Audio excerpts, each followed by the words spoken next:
home. You can be connected to your family and friends. App Zoom. Welcome back!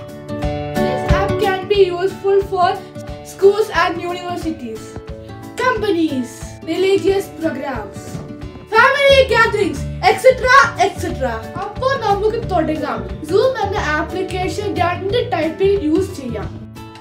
First time നമ്മൾ ഒരു meeting start ചെയ്യാം, എന്നിട്ട് മറ്റുള്ളവരെ അതിലേക്ക് ഇൻവൈറ്റ് ചെയ്യാം. സെക്കൻഡ് ടൈം മറ്റുള്ളവർ തുടങ്ങുന്ന മീറ്റിംഗിലേക്ക് നമ്മൾ ജോയിൻ ചെയ്യുക. Zoom ഓപ്പൺ ചെയ്യുക.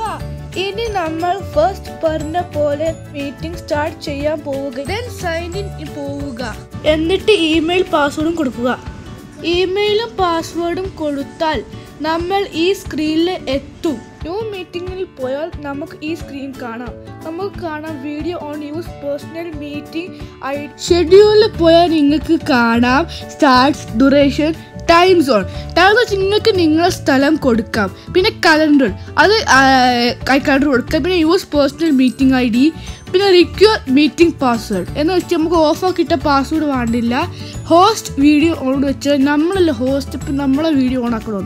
പാർട്ടിസിപ്പൻസ് വീഡിയോ ഓൺ എന്ന് വെച്ചാൽ അതിൽ ജോയിൻ ചെയ്യുന്ന ആൾക്കാരൊക്കെ വീഡിയോ ഓൺ ആക്കണം. ഓഡിയോ ഓപ്ഷനിൽ പോയാൽ telephone and device only. Enable waiting room means ഒരാൾ നമ്മുടെ മീറ്റിങ്ങിലേക്ക് ജോയിൻ ചെയ്യുമ്പോൾ ആ പേഴ്സൺ ജെനുവിൻ ആണോ എന്ന് അപ്രൂവ് ചെയ്ത് കേട്ടിയാൽ മതി. ഇപ്പോൾ നമ്മൾ ഒരു മീറ്റിംഗ് സ്റ്റാർട്ട് ചെയ്യാൻ പോവുകയാണ്. ന്യൂ മീറ്റിംഗിൽ ക്ലിക്ക് ചെയ്ത ശേഷം സ്റ്റാർട്ട് എ മീറ്റിംഗ് കൊടുക്കുക. അപ്പോൾ മീറ്റിംഗ് സ്റ്റാർട്ട് ആയി. സ്റ്റാർട്ട് വീഡിയോ ക്ലിക്ക് ചെയ്യുക. അപ്പോൾ വീഡിയോ സ്റ്റാർട്ട് ആവും. ഇനി മൈക്ക് അൺമ്യൂട്ട് ചെയ്യുക. എന്നാണ് നമ്മൾ പറയുന്നത് അവർക്ക് കേൾക്കൂ. ഇപ്പോൾ ഞാൻ രണ്ടും ഓൺ ചെയ്തു. ഇനി നമുക്ക് ഷെയർ കണ്ടന്റിൽ പോവാം. അതിൽ മെനി ഓപ്ഷൻസ് ഉണ്ട്, നിങ്ങൾക്ക് കാണാം. ഇപ്പോൾ നമ്മൾ വൈറ്റ് ബോർഡിൽ പോയി. ഇനി നിങ്ങൾ എന്ത് എഴുതിയാലും മറ്റുള്ളവർ അത് കാണും. പാർട്ടിസിപ്പൻസിൽ പോയാൽ ആരൊക്കെ ഉണ്ടെന്ന് അറിയാം. മോർ ഓപ്ഷൻ പോവുക.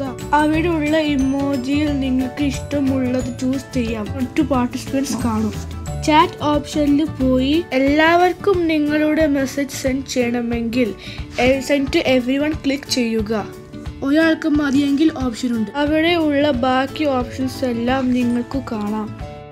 ഇനി നമ്മൾ മീറ്റിംഗ് എൻഡ് ചെയ്യാൻ പോവുകയാണ്. എൻഡ് മീറ്റിംഗ് കൊടുക്കുക. ഇനി മറ്റൊരാൾ സ്റ്റാർട്ട് ചെയ്ത മീറ്റിംഗിലേക്ക് ഞാൻ ജോയിൻ ചെയ്യാൻ പോവുകയാണ്. First join A meeting click ചെയ്യുക. എന്നിട്ട് മീറ്റിംഗ് ID കൊടുക്കുക. അല്ലെങ്കിൽ നിങ്ങൾക്ക് വന്ന ലിങ്കിൽ ക്ലിക്ക് ചെയ്യുക. പാസ്വേഡും കൊടുക്കുക.